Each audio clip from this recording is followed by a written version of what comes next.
மைவி3 உறுப்பினர்களுக்கு வணக்கம். மைவி3 உறுப்பினர்களுக்கு ரொம்ப சில நாட்களாகவே ரொம்ப ஒரு குழப்பமான சூழ்நிலை தான் அமைஞ்சிருக்குது. இதற்கு என்ன காரணம் அப்படின்னா, எம்டி அவர்கள் ஏற்கனவே ஜாமீனிலிருந்து விடுதலையாகி தனது அலுவலகத்தில் அதாவது நேரடியாக செயல்களை செய்ய முடியாதனாலும் கூட அதற்கான செயல் திட்டங்களை தனது இல்லத்திலிருந்து தான் பண்ணிக்கிட்டு இருக்கிறாரு. மேலும் ஒவ்வொரு நாளும் கையெழுத்து போடுறதுக்கு மட்டும்தான் வெளியே வருவார். மற்ற வேலைகள் எதுவுமே டைரெக்டாக கம்பெனி சம்மந்தமாக தனது தொழில் சம்மந்தமாக செய்யக்கூடாது. ஏன்னா அவர் பார்க்கக்கூடிய அந்த தொழில், அதாவது அந்த மைவி3 கம்பெனிங்கிற அந்த ஒரு விஷயத்தில் அவங்களுக்கு வழக்கு தொடுத்திருக்கனால சில காரணங்களின் அடிப்படையில், சில ஒழுக்கத்தின் அடிப்படையில் கம்பெனி மேலே எந்த ஒரு குற்றமும் இல்லை, இது வரைக்கும் யாருமே பாதிக்கப்படலைங்கிற காரணத்துக்காக தான் ஜாமீன்லேருந்து, அதாவது அந்த விசாரணையிலிருந்து வெளியே வந்திருக்கிறாரு, தனது இல்லத்துக்கு வந்திருக்கிறாரு. இதுபோல் 71 இயக்குநர்கள், இவருடன் பணியாற்றிய 71 இயக்குநர்கள் அவங்களுடைய அக்கௌண்ட்டில் அதிகப்படியான பணம் பரிவர்த்தனை ஆகியிருக்குது. அதற்கு கணக்கு காட்டாதனால அவர்களையும் விசாரணை நடத்தியிருக்காங்க.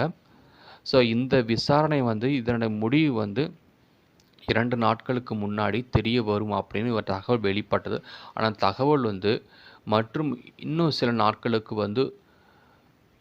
கொண்டு போகப்படும். இன்னும் 2-3 நாட்களில் மறுபடியும் அந்த ஹியரிங் தரப்படும். அப்படிங்கிறதுனால நமக்கு ஒரு ஏமாற்றம் கிடையாது. ஆனால் அது ஏமாற்றமும் கிடையாது.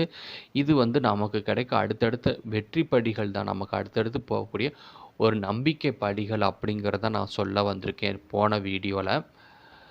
ஸோ ஏற்கனவே எம்டி அவர்கள் ரிலீஸ் ஆகியிருக்கிறாங்க.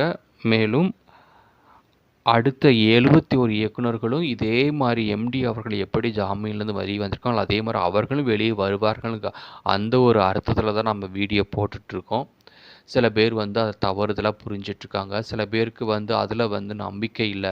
ஸோ இந்த மாதிரி குழப்படிகள் அதிகமாகிட்டு தான் உங்களுக்கு மன நிம்மதியை கம்ப்ளீட்டாக டிஸ்டர்ப் பண்ணிகிட்டே இருக்கும். அதனால் நான் சொல்கிறத புரிஞ்சுக்குங்க. தவறுதலாக நிறைய பேர் நெகட்டிவாகவும் பேசிக்கிட்டு இருக்கிறாங்க. அதை பற்றி தயவுசெய்து நம்ம கொடுக்கக்கூடிய மெசேஜை நம்ம பாசிட்டிவாக தான் எடுத்துகிட்ருக்கணும். ஏன்னா இதில் நிறைய பெண்கள், விதவை பெண்கள், வருமானத்திற்கே ரொம்ப கஷ்டப்படக்கூடிய பெண்கள்லாம் ரொம்ப அதிக நம்பிக்கையை வச்சுருக்குறாங்க. அவங்களுக்கெல்லாம் நம்பிக்கை கொடுக்கணுங்கிறதுக்காக தான் ஒரு பாசிட்டிவாக தான் நம்ம கொடுத்துக்கிட்டு இருக்கோம்.